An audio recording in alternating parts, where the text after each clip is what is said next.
হ্যাঁ, অনেক এই যে এটা পচে গেছে, তাহলে গাছ কাটাই উচিত, কারণ আছে এই আগাছা সহ গাছগুলো মারা যাবে, তাই তো কেটে ফেলা দরকার। বর্ষায় আসলে ঘাস পচে যায়।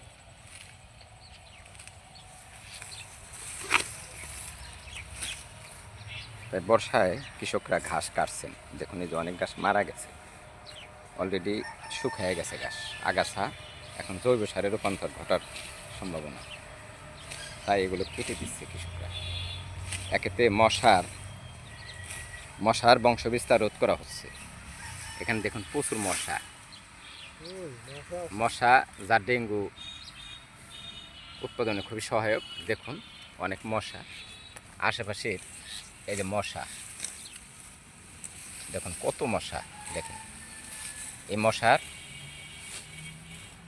এই ধ্বংস করা হচ্ছে আবাসস্থল, প্রচুর মশা। আপনারাও বাড়ির আশেপাশে এই দেখেন মশা, দেখেন কত মশা, লক্ষ লক্ষ মশা, দেখেন মশা কত।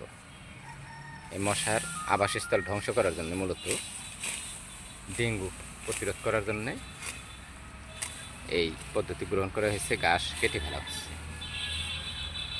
হ্যাঁ, সবাই ভালো থাকবে, আশপাশ পরিষ্কার।